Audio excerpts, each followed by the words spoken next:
Lesson 1.1, finding limits graphically, one-sided. So we are starting our first unit, and this is the biggest piece of calculus is what is a limit, and then we're going to talk later about continuity. A limit is something you've never seen before, but it's very close when we talk about domain and range. But first, before we even do limits, let's talk about a function value.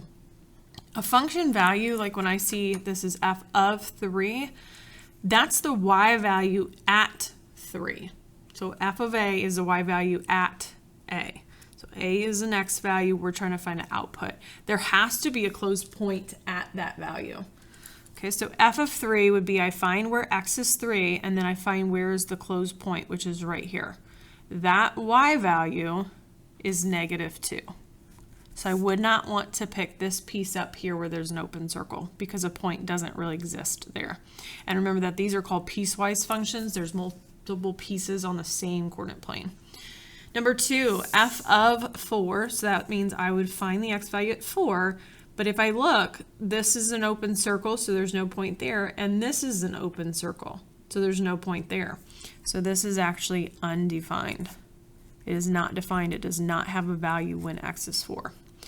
And you might say, well, what if there's 2 closed points on the same x value? That can't happen because it wouldn't even be a function. Then it doesn't pass the vertical line test. All right, now we'll get into limits. The actual definition of a limit is right here.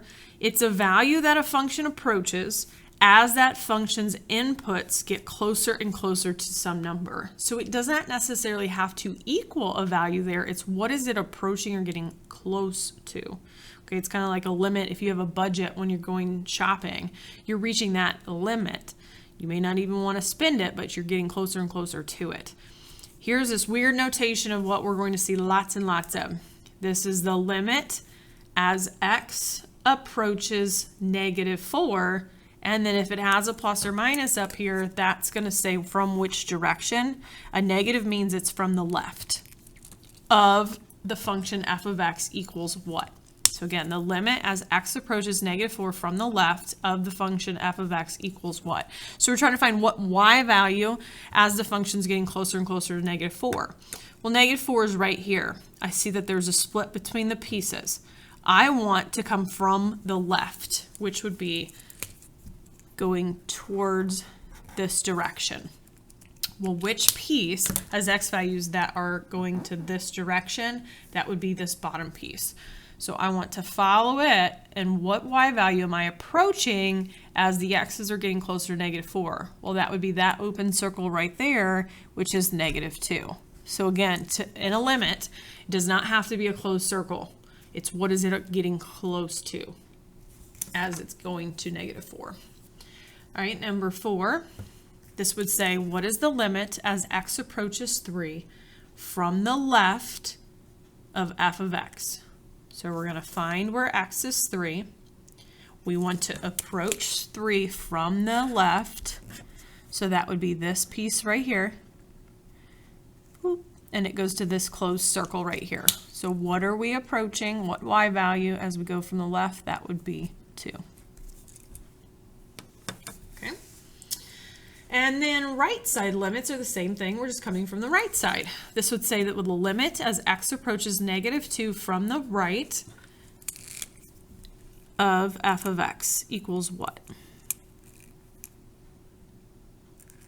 Oh, I just now found out my highlighters have 2 sides. That is amazing. See? Fat side that I was trying to find. Skinny side. I did not know that. Okay, -2 from the right. So we want to go from the right towards it. Okay, so coming from the right towards it, which would be this piece. So we're going to follow this. What are we approaching? We're approaching a y value of 1. And the last one. You can pause and try it on your own if you want. Find the limit as x approaches 3 from the right of f of x. All right, so from the right, we're going this way. So if I start this way, this is my piece. I'm going to follow it until I get to here. So we are approaching a y value of 0 since we're actually on the x-axis.